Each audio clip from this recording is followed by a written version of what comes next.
Right, hello everybody. Sorry about the noise, but here we go. So today we're at a Jeep. I think it's the Grand Cherokee, can't I remember. And the customer's complaint is crank no start. So I'll show you the fault codes in the edit, but it was something to do with low battery voltage and bits and pieces. But when the customer said that she had the alternator and battery replaced last year, but just a quick look at this alternator, it looks guy toasty for just having been done last year, so it looks like it's overheating. So if you feel it at the moment it's doing well, I'll get the gun out for you.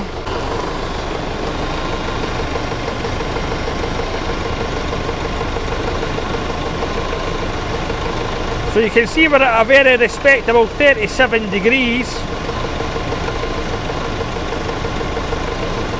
So it's really cooled down when we got to there at first it was at 60 degrees. So what we're going to do is reconnect the battery, Roddy. And we'll watch the temperature rise on this thing.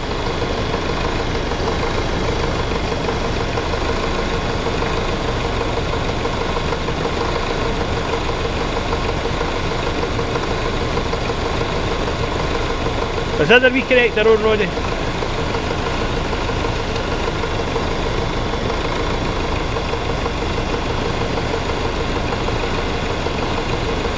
You can see it's starting to glow. So when we're working away at the car, I'll show you, we put the amps clamp on and we're drawing about 20 amps going into this battery, which is, you can take 20 amps for a little while, but no continually, and I think this is what the problem is.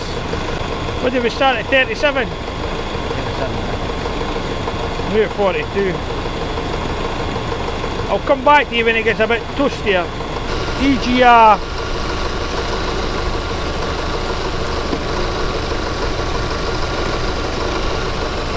There's EGR. Tyre sensors.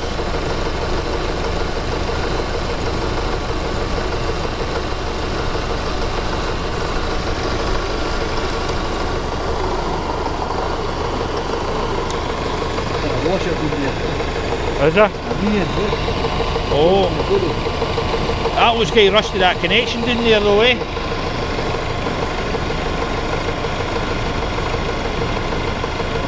Temperature's slowly climbing. So we've got our amps clamp over the two terminals, two wires on the positive side, and you can see on this amps clamp it's actually over limit, and I measured it on another one which we can't find. It was about 26 amps, far too high. So we'll go back to the alternator.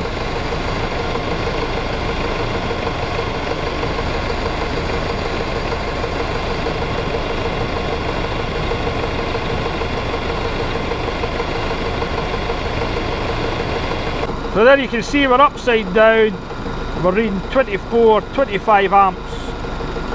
That's too high. So we're looking at a battery, I would say, definitely. Right everybody, so we think we're getting somewhere with this car, the Jeep. So the alternator, Roddy started it up and we were not getting any charge. The second we had ran it and it was doing 14 volts, but then we went and stopped it and started it again and we were only getting about 12 volts. So I was just mucking about here and we touched this wire here. Now this wire comes for the computer, and that will control the charging of the alternator. Some of them have got a duty cycle, some of them are just a straight voltage.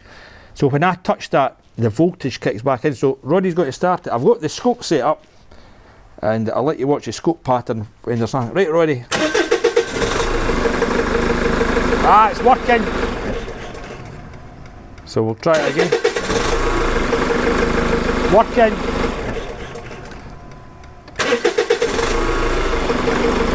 Working. I'll let you see the scope pattern here then. Just go into it. Working. See that wire back off. Aye. So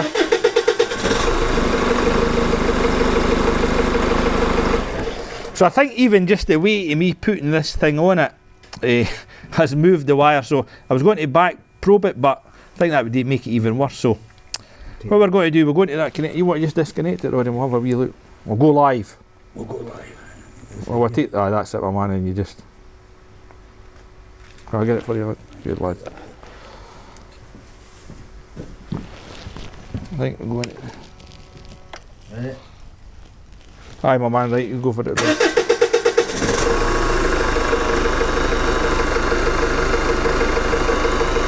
There we go.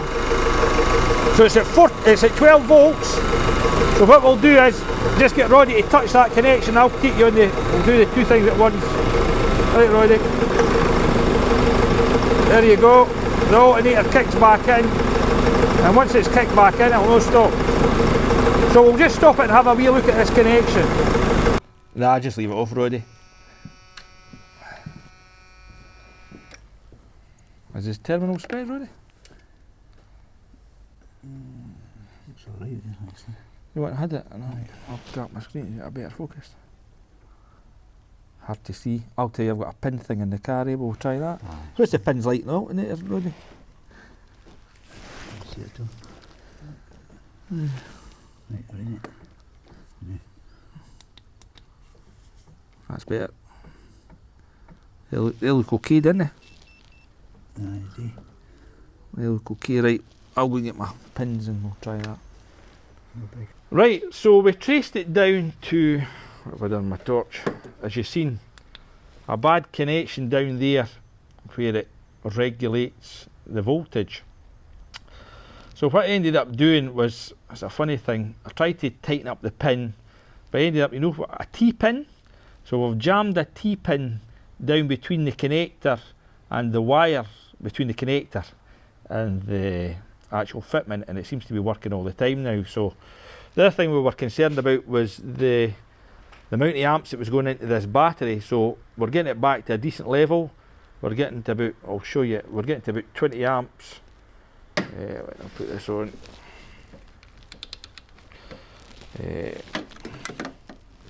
Well, there you go at the moment. That's with so that car is taking out at the moment 3 amps. And when you do this test, you've got to have the jaws round both cables on either the positive or the negative. In fact, the thinner of the 2 wires, that's the one that goes to the alternator. That's the one up there. And then the other one, the thicker wire, will go to the starter motor. So I'm going to start this up and let you hear it. It seems to be doing the business. You can see I've also scoped in there, and I'll come back. Sorry about the noise this thing, there's no any other way around about it. So we'll start it up and I'll show you everything. Will you start it, Roddy? Is that alright, my man? And we'll get the temperatures off the alternator.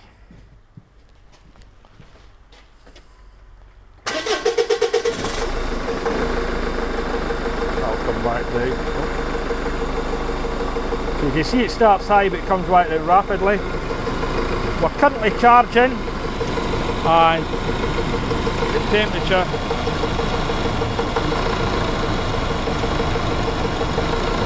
we're now at a more acceptable level with 40 odds. That's coming down. You can see there. We're now doing it 15 amps, so that battery is charging.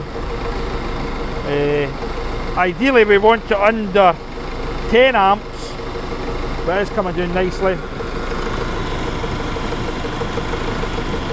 That's not too bad, eh?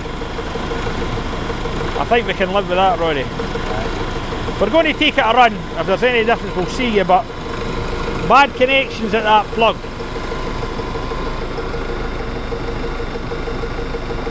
Cheers.